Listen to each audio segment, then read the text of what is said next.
Bangladesh is set to vote on February 12th with less than 48 hours left for the voting to begin. Campaigning has officially ended. During the cooling off period, voters will mull over their final decision.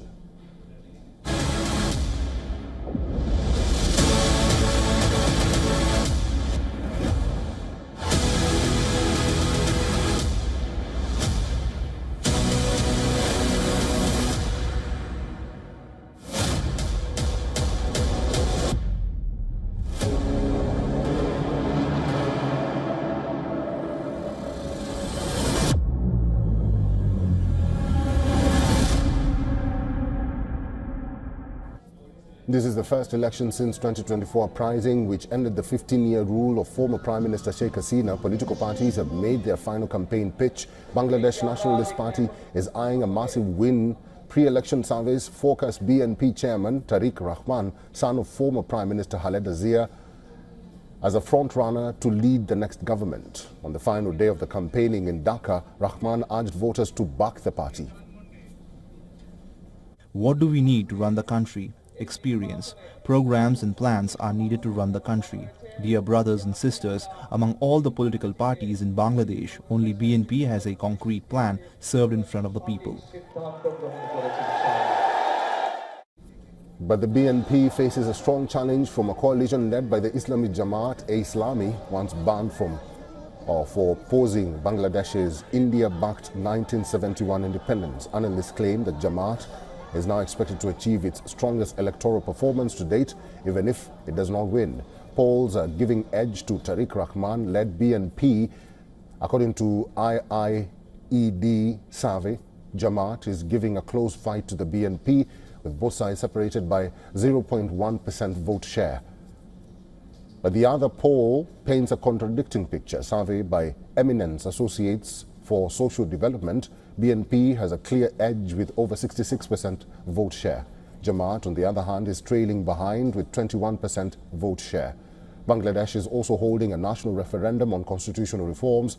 This is in line with the July National Charter. Voters will cast a single yes or no ballot on a package proposal. This will be binding on all the political parties of Bangladesh, meaning whoever comes to power will have to implement these reforms.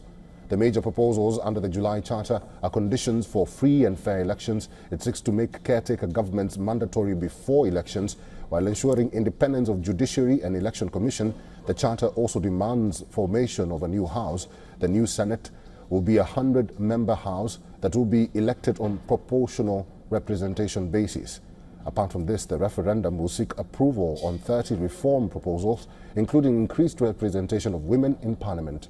Bangladesh's interim government leader, Muhammad Yunus, has called on the people to vote yes for the referendum for the future of Bangladesh. More than 127 million voters are eligible to cast their ballot. The election and referendum could prove to be a pivotal role and future as Bangladesh turns the page after Sheikh Hasina's ouster. Let's talk to our correspondent who's now joining us live from Dhaka in Bangladesh. His name is MD Zahidur Rabi. Rabi, good to see you. What's the mood on the ground at this moment?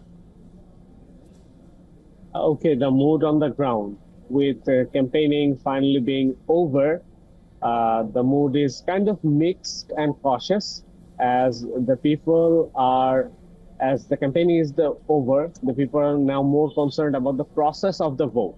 They're concerned about security. They're concerned on how they're going to vote. The first-time voters, they're seeking advices from the elderly. They're asking them about how to vote and where to go and put the whole conduct. In the other cases, the security has been tightened, and in Dhaka, rallies, counter rallies, everything has went well. And so we're just waiting for the vote, I guess. The people are waiting for the vote. Rabi, let me ask you about the referendum, because people will also vote on the constitutional referendum, and there are reports of clashes between Jamaat and BNP because Muhammad Yunus had urged voters to vote yes. What's the situation on that front? Okay, so the reports about the clashes, yes, they are happening. They happen. They are happening. But mostly in the urban areas, the clashes are less, but in the rural areas, the clashes are more violent. For example, in Patuakhali Baufal, there were clashes and 26 were injured. It was just on 8th February, I think, 8th February. Uh, the clashes, they are regarding rallies, competing rallies, and campaign processions and local dominance ahead of the polls. In response, the authorities have announced strict controls on movements around the polling centers.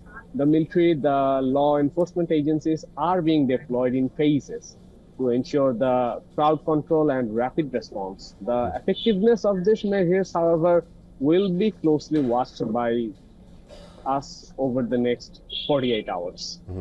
Rabbi, finally, what's the mood and enthusiasm from Bangladeshis when it comes to the national referendum? What are they saying?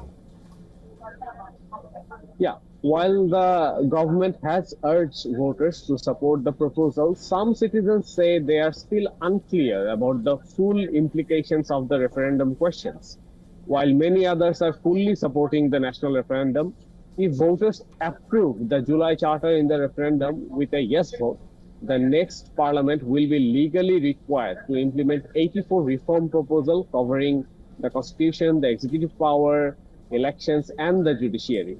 Of these, 47 require constitutional amendments and 37 can be enacted through laws and executive orders. A no vote would remove these obligations, leaving reforms to the discretions of the elected majority. Constitutional amendments must be completed within 9 months if the yes vote is elected. So while some are confused, while some are fully supporting it, it's still unclear what's going to happen. All right, that is our correspondent from Dhaka. Thank you very much for talking to us, Zahidur. Rabi, let's just wait for the elections. And like you said, you'll be out watching how the election will be conducted. So keep your eyes out. Yeah, thank you.